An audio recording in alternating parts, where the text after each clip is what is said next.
যদি মাছ ধরা পারবো রে, আজ মাছ ধরা লাগবে লাগবে মুশকিল। বলে নিচে ধরতে করতে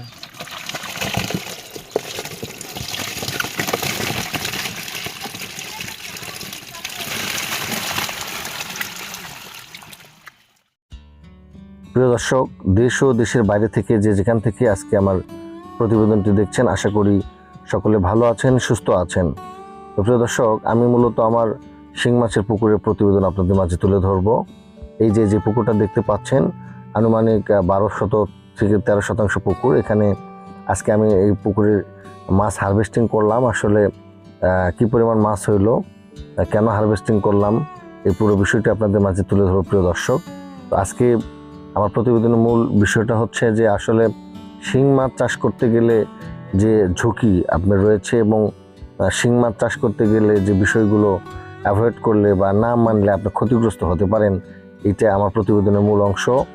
আমি নিজে একটা সমস্যার সম্মুখীন হয়েছি, আমি নিজে কিভাবে একটু ক্ষতিগ্রস্ত হয়েছি আজকে আমি মূলত আপনাদের মাঝে তুলে ধরব প্রিয় দর্শক। তো প্রিয় দর্শক, এইটা দেখতে পাচ্ছেন, এই পুকুরে কিন্তু গত যে হারভেস্টিং ছিল সেই ভিডিওটা আমি আপনাদের এখন যেটা দেখাচ্ছি আর কি। তো মোটামুটি 25 মণ মাছ আমি পেয়েছিলাম গতবার। তো গত বছর আমি কিন্তু নিজে ট্রিটমেন্ট করেছি। তো মাছগুলো দেখতে পাচ্ছেন গ্রোথ অনেক ভালো ছিল, মোটামুটি 18-20টাই কেজি ছিল আর কি। তো এই বছর প্রিয় দর্শক, যে মাছটা দেখতে পাচ্ছেন আপনার মোটামুটি বিক্রয় উপযোগী নয়। তারপরেও কেন বিক্রয় করতে হলো, কেন আসলে এই ছোট ছোট মাছগুলো ধরে আমাকে বাজারে ছাড়তে হলো, আজকে আমি আপনাকে প্রতিবেদনে এই জিনিসগুলো বিস্তারিত আলোচনা করব। তো প্রিয় দর্শক, যে কোনো ব্যবসা করতে গেলে আপনি কিন্তু সেই ব্যবসা সম্পর্কে সফলতার বিষয়গুলো যতটুকুই জানেন না কেন, তার থেকে প্রতিবন্ধকতাগুলো আপনাকে বেশি জানতে হবে। কীভাবে ক্ষতি হতে পারে, কি সমস্যা হতে পারে, কিভাবে লসের সম্মুখীন হতে পারেন, এই বিষয়গুলো আপনাকে জানতে হবে প্রিয় দর্শক। তো প্রিয় দর্শক দেখেন, আমি মূলত আমার এই যে ছোট পুকুরে যে শিং মাছ চাষ করি, আপনাদের আমি কিন্তু অনেকবার শিং মাছের প্রতিবেদন দেখিয়েছি এবং আমার প্রতিবেদনের প্রত্যেকটা প্রতিবেদনে কিন্তু আমি একটা জিনিস আপনাদের সবসময় সতর্ক করেছি, সেটা হলো যে শিং চাষ করতে গেলে কিন্তু আপনাকে অবশ্যই সময় ব্যয় করতে হবে। আপনাকে কিন্তু ব্যাপকভাবে এই মাছ চাষের প্রতি খেয়াল রাখতে হবে, কেননা শিং মাছ চাষ এটা অত্যন্ত ঝুঁকিপূর্ণ। এই মাছ চাষ করতে গেলে আপনাকে যদি সময় না দেন, আপনি যদি সঠিকভাবে না দেখেন মাছের কোনো সমস্যা হলো কি না, মাছ ঠিক মতো খাবার খাচ্ছে কিনা, মাছের খাবার রুচি কমে গেছে কিনা, ভাইরাসে আক্রমণ হলো কিনা, পেট ফোলা রোগ হলো কিনা, এগুলো যদি রোগ হবার সঙ্গে সঙ্গে যদি না দেখা যায়, তো সেই ক্ষেত্রে কিন্তু আপনি ট্রিটমেন্ট করা অসম্ভব হয়ে যাবে প্রিয় দর্শক। তো আসলে আজকে যে দেখতে পাচ্ছেন আমি যে মাছগুলো ধরতেছি এই পুকুরে, আমার মাছগুলো কিন্তু ধরার সময় হয় নাই, তারপরে আমি বাধ্য হয়ে মাছগুলো ধরতে হচ্ছে।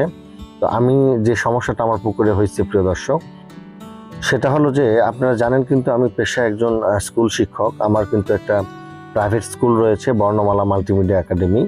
আমি কিন্তু এই স্কুলের প্রতিষ্ঠাতা পরিচালক। আমি কিন্তু এই স্কুলের একটা ট্রেনিং থাকার কারণে আমি দীর্ঘ প্রায় মাসখানেক এই পুকুরে নজরদারি করতে পারি নাই, মানে অন্যের উপর ডিপেন্ডেবল হয়ে আমি এই চাষটা করতে হয়েছে আমাকে। তো আসলে প্রত্যেকটা কাজই দেখবেন আপনি কখনোই লেবার দিয়ে বা অন্য কাউকে দিয়ে ওইভাবে 100% ফলাফল আপনি পাবেন না। তো আসলে তার যে ভালো করে দেখার কথা ছিল মাছ অ্যাটাক হয়েছে কিনা, কোনো সমস্যা হয়েছে কিনা। এই যে মাঝখানে খেয়াল করবেন আপনারা কিন্তু ঋতু পরিবর্তন হয়েছে, মানে হঠাৎ করেই কিন্তু আপনার গরম আর আপনার রাতের বেলা ঠান্ডা, দিনের বেলা গরম, যে আবহাওয়ার যে একটা পরিবর্তন, এই পরিবর্তনের সময় আমার মাছ কিন্তু অ্যাটাক হয়েছিল, কিন্তু সময় মতো আমাকে এটা খবর দেওয়া হয়নি। তো পরবর্তীতে আমি কিন্তু নিজে পুকুরে এসে আমি কিন্তু যেটা দেখতে পেয়েছি, মাছগুলো ব্যাপকভাবে অ্যাটাক হয়েছে আর কি। তো প্রিয় দর্শক, আমি এই মাছটা আনার পর এর আগেও একবার অ্যাটাক করেছিল, আমি মেডিসিন দিয়ে সারাইছিলাম। তো যেহেতু এবার আক্রমণের পরিমাণটা বেশি, এই জন্য আমি আর ঝুঁকি নেই নাই, খরচ করি নাই। আমি এইবারও মেডিসিন প্রয়োগ করলে এটাকে করা সম্ভব আর কি। তো মেডিসিন প্রয়োগ করলে যে বিষয়টা হবে সেটা হলো যে আপনার ওই যেগুলো মাছ আক্রমণ অলরেডি হয়ে গেছে, এটার বেশিরভাগ মাছ মারা যাবে, আর হয়তো এই বাকি মাছগুলো আপনার সারবে, কিন্তু এগুলো আবার গ্রোথ হ্যাম্পার করবে, এগুলো আবার সময় লাগবে। তো এই জন্য আমি ঝুঁকি না নিয়ে এই মাছগুলো আমি আউট করে দিলাম। আমি ফ্রেশভাবে কাটাই দিয়ে আবার এই পুকুরে মাছ সেট করব। তো প্রিয় দর্শক, আপনারা যেটা আমি বুঝাইতে চাচ্ছি আপনাদের, সেটা হলো যে এই পুকুরে যদি আপনি সকাল বিকাল ঠিক মতো খেয়াল করতে না পারেন, আপনারাও কিন্তু আমার মতো ক্ষতিগ্রস্ত হবেন। তো আমি চিন্তা করলাম যে আসলে অমুক পুকুরে এত মন মাছ, তমুক পুকুরে এত মন মাছ, এত টাকা লাভ। শুধু এই প্রতিবেদনগুলো আপনাদের জন্য উপকারী হবে তা নয়, যে প্রতিবেদনগুলো আপনারা দেখলে অভিজ্ঞতা পাবেন, যেগুলো থেকে ক্ষতি হয়, আমি নিজে ক্ষতিগ্রস্ত হয়েছি, এই প্রতিবেদনগুলো আপনাদের জন্য উপকারী হবে। কারণ আপনারা এই ব্যাপারগুলো থেকে আগেই সাবধান হয়ে যাবেন। যেহেতু আপনার হচ্ছে যে পুকুরে যে কোনো ধরনের রোগ, বিশেষ করে শিং মাছের রোগগুলো খুব দ্রুত ছড়ায়। এই জন্য এই শিং মাছের পেট ফোলা রোগ হোক বা ভাইরাস, যে কোনো ধরনের রোগ, এটা হওয়ার সঙ্গে সঙ্গে আপনাকে নির্ণয় করতে হবে, বের করতে হবে এবং সঙ্গে সঙ্গে ব্যবস্থা নিতে হবে প্রিয় দর্শক। সেই ক্ষেত্রে কিন্তু আপনার অবশ্যই এগুলো চিকিৎসা রয়েছে, ট্রিটমেন্ট করলে সম্ভব। তো প্রিয় দর্শক, আপনারা দেখতে পাচ্ছেন আমি কিন্তু আমার পুকুরে মাছগুলো ধরে পাশে যে কিন্তু এখানে পরিষ্কার করা হচ্ছে, করে কিন্তু এখানে হাপা করে রাখা হবে। তো আমি রাতের বেলা আরদে কিন্তু এই মাছগুলো পাঠিয়ে দিব আর কি প্রিয় দর্শক। তো মাছগুলো দেখেন কালার অত্যন্ত সুন্দর হয়েছে, কিন্তু আসলে সাইজে অনেক ছোট, এই জন্য মাছগুলো কিন্তু ভালো একটা রেজাল্ট আমার এখান থেকে আশা করা যাচ্ছে না আর কি। তো আসলে লস না হলেও লাভ হবে না, লাভ যেটা হবে না এটাই তো লস। আমি যদি একটা কাজ করে সেখান থেকে আমার 1 লক্ষ টাকা বা 50,000 টাকা লাভ হওয়ার কথা ছিল, সেখানে যদি লাভ পরিমাণ মতো না হয়, যেইটুকু লাভ হবে না সেটাই তো আসলে এক ধরনের লস। তো প্রিয় দর্শক, দেখেন যে মাছগুলো এখানে হারভেস্টিং করার পর পরিষ্কার করে যে ব্যারেল করে রাখা হচ্ছে। যেহেতু মাছগুলো আমি দিনের বেলা এগুলো মানে একবারে পুরোপুরি সেচ দিয়ে মাছগুলো ধরে নিচ্ছি, এগুলো আমি যে ব্যারেলে জিওল করে রাখতেছি, এগুলো আমি রাতের বেলা আড়তে পাঠাই দিব আর কি প্রিয় দর্শক। তো আসলে এইরকম সাইজের মাছ আমি সচরাচর বিক্রি করি না। আসলে শিং মাছ 20টাই বা 20টার নিচে না হওয়া পর্যন্ত আপনার এই 30টা 40টা 50টার মাছ বিক্রয় করে আপনি কখনোই লাভবান হতে পারবেন না। তো আমার কিন্তু অটোমেটিক্যালি দেখেন ছোট মাছ হওয়ার কারণে আপনি কিন্তু উৎপাদনটা অর্ধেকে নেমে এসেছে। তো প্রিয় দর্শক, আমি আসলে যদি নিজে ট্রিটমেন্টটা করতাম, নিজে যদি পুকুরে খাবার দিতাম, নিজে যদি পুকুরে সবসময় আসতাম, তদারকি করতাম, তাহলে হয়তো বা এমনটা হতো না আর কি। আমি গতবার সময়টা হিউজ পেয়েছিলাম। এবছর আসলে আমি এই যে আমার স্কুলের যে ট্রেনিংয়ের কারণে আমি ছিলাম না দীর্ঘ একটা সময়, এই জন্য করে এই পুকুরে নজরদারি করতে না পেরে আসলে এই সমস্যাটার সম্মুখীন হয়েছে আর কি প্রিয় দর্শক। তো অন্যর উপর ডিপেন্ড করে ব্যবসা করাটা অনেক কঠিন। আপনি নিজে যে ব্যবসাগুলোতে ইনভলভ থাকতে পারবেন, সেগুলো থেকে আপনি ভালো একটা ফিডব্যাক পাবেন আর কি প্রিয় দর্শক। তো এই জন্য করে আপনি শুধু ব্যবসা বাড়ালেই হবে না, পরিধি বাড়ালেই হবে না, আপনি কতটুকু সময় দিতে পারবেন, কতটুকু নজরদারি করতে পারবেন, এটা কিন্তু একটা বড় ফ্যাক্টর আর কি প্রিয় দর্শক। তো এই যে দেখতে পাচ্ছেন আমার এই পুকুরটা পুরোপুরি সেচ দেওয়া হয়ে গেছে। তো এগুলো কিন্তু এই যে পেশাদার জেলে ভাইরা যারা কাদামাটি থেকেই মাছ ধরে, মূলত এনাদের কাজ হচ্ছে যে এই কাদামাটিতেই এনারা সারা বছর মাছ ধরে থাকে, এভাবেই এনারা জীবিকা নির্বাহ করে। তো এনারা মূলত কিন্তু আমার পুকুরের মাছগুলো সম্পূর্ণ ধরে দিবে। এনারা দেখেন এখন কিন্তু দুপুরবেলা 12টা বাজে। তো রোদের তেজ কম থাকার জন্য আমি মাছটা ধরার সিদ্ধান্ত নিয়েছি। আর রোদ যদি অতিরিক্ত পরিমাণে থাকতো তাহলে কিন্তু এই রোদের মধ্যে এই মাছ কিন্তু ধরা যেত না। সেক্ষেত্রে অনেক মাছ হার্ট অ্যাটাক করতো, মারা যেত, ক্ষতি হওয়ার সম্ভাবনাটা ব্যাপকভাবে থেকে যেত আর কি প্রিয় দর্শক। তো প্রিয় দর্শক, আমি এই যে আমার পুকুর পাড়ে দেখেন আমি এখানেই মাছগুলো উঠায় নিয়ে আমি কিন্তু মাছগুলো সুন্দর করে পরিষ্কার পরিচ্ছন্ন করে আমি কিন্তু মাছগুলো এখানে হাপা করেও রাখতেছি এবং ব্যারেলে করে জিওল করে রাখতেছি। এই মাছগুলো পরবর্তীতে আমি ওজন করব, ওজন করে আমি কিন্তু যে আড়তে ভোরবেলা যে ডাকের মাধ্যমে বিক্রয় হয়, আমি কিন্তু সেখানে ডাকের মাধ্যমে বিক্রয়ের জন্য আমি কিন্তু মাছগুলো পাঠাই দিব প্রিয় দর্শক। তো আসলে জেলে ভাইদের পাশাপাশি যে আমার পাড়ার ছোট ভাইরা কিন্তু এরা সহযোগিতা করতেছে। এরা মূলত কিন্তু এখানে পয়সার জন্য কেউ পরিশ্রম করে না, এরা এদেরকে মূলত আমার একসাথে ওঠা বসা বা ভালোবাসা।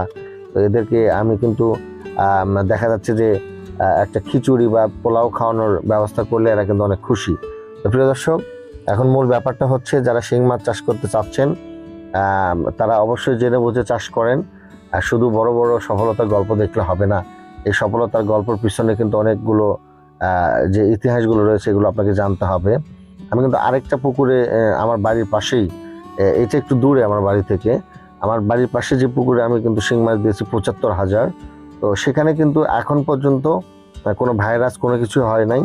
আমি মূলত দিনে একবার হলে পুকুরে কিন্তু নজরদারি করতে পারি যে পুকুরের পরিবেশটা কেমন আছে। আসলে পুকুর পাড়ে গেলেই কিন্তু বোঝা যাবে যে পুকুরের পানির কোয়ালিটি দেখলে বোঝা যাবে যে পুকুরের পরিবেশটা ভালো আছে কিনা, আসলে পানির কোয়ালিটি ভালো আছে কিনা।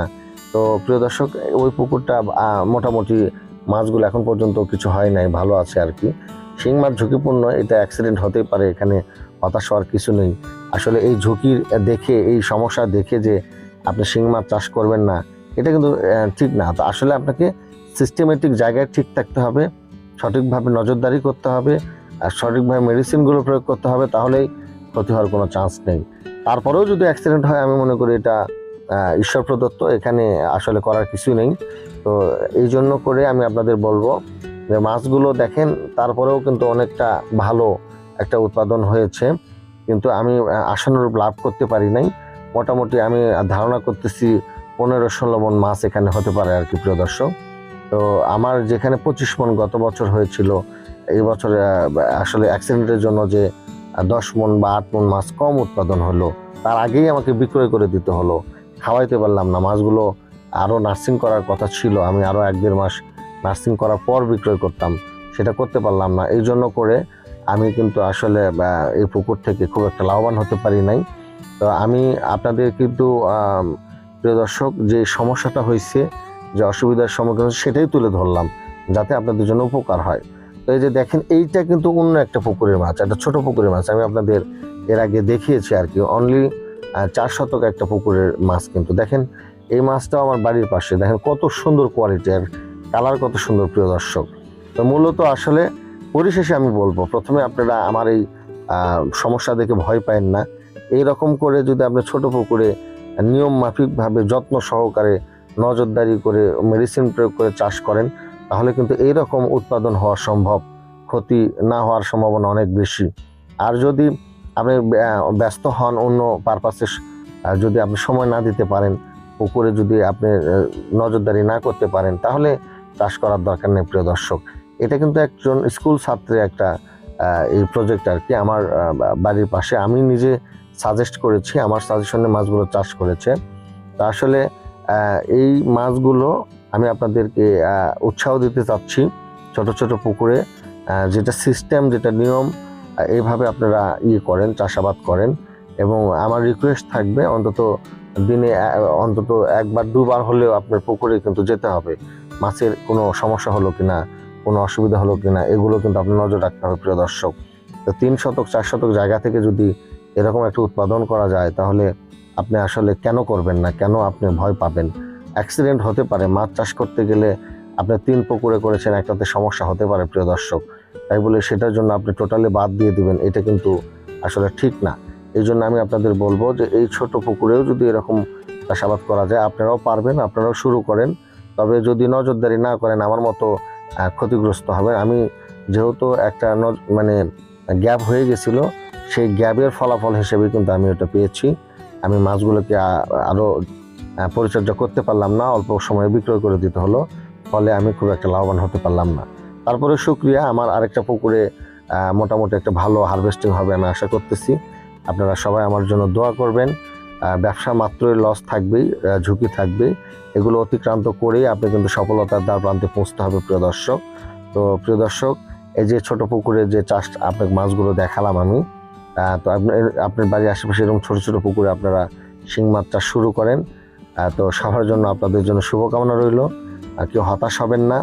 তো ব্যর্থতার মধ্য থেকেই সফলতার জন্ম হয়, আসলে শুরু করে দেন।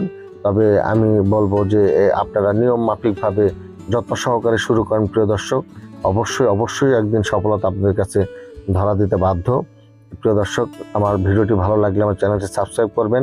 সবাই ভালো থাকবেন, সুস্থ থাকবেন, সকলের জন্য শুভকামনা। খোদা হাফেজ।